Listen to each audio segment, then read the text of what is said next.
Hello, and welcome to Pivot to AI. I'm David Gerard, coming to you from the hottest summer so far this century, like last summer was and like next summer will be. Today, let's talk about AI and energy. I've seen a lot of discourse lately that makes excuses for AI's ghastly power consumption. And a lot of it's from the AI boosters. You know their names. And the excuses are really bad, with bad numbers and bad assumptions. And the reason you're seeing these excuses now is because even the mainstream media is noticing that AI power and water use is horrifying.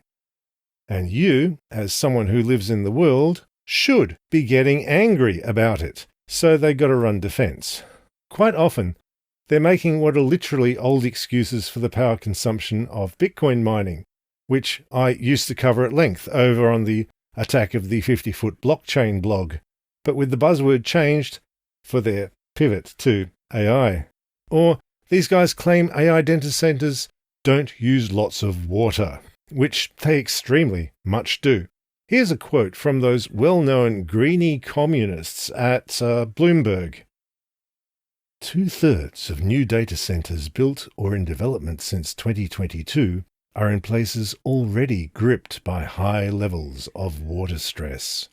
While these facilities are popping up all over the country, 5 states alone accounted for 72% of the new centers in high-stress areas.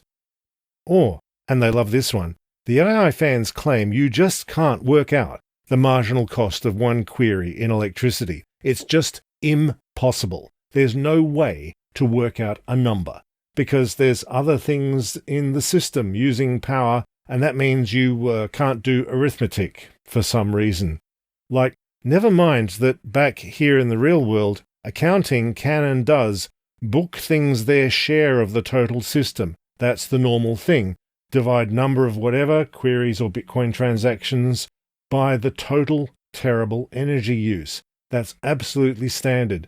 So when they say you can't or shouldn't do that number, they're lying.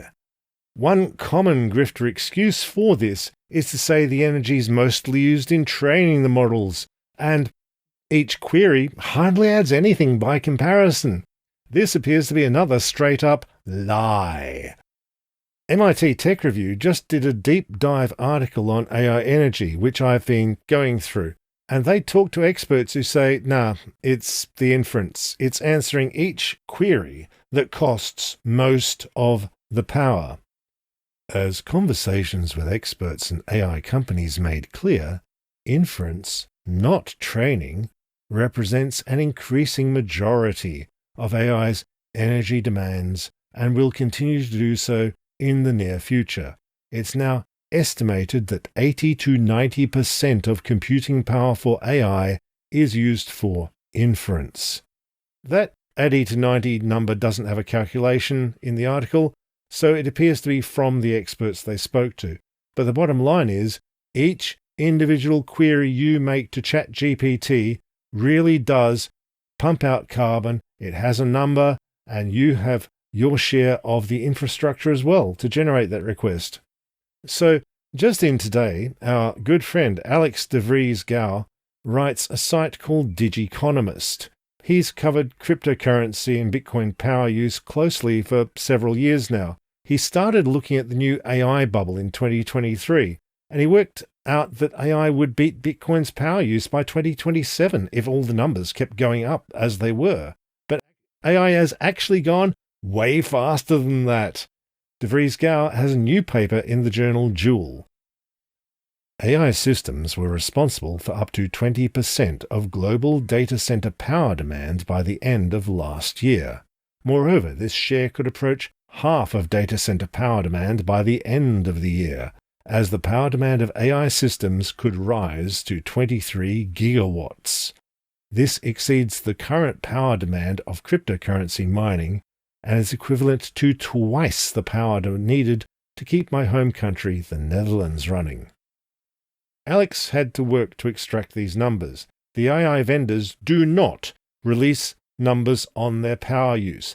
They obfuscate the numbers as hard as they possibly can, because the numbers are really bad. And of course, it's not just the electricity they're using and the carbon it generates. There's even more carbon from manufacturing the chips and building the data centers. The AI bubble isn't just don't like it, don't use AI. It's a systemic problem. These bozos do not care that they are working together to set the world on fire. They just have to keep the money flowing a bit longer. And you should expect the AI companies will keep funding more and more elaborate excuses for their awful work from the AI boosters. And they'll probably keep stealing their excuses from Bitcoin. Thanks for tuning in to Pivot to AI. If you liked this video, please do tell one other person.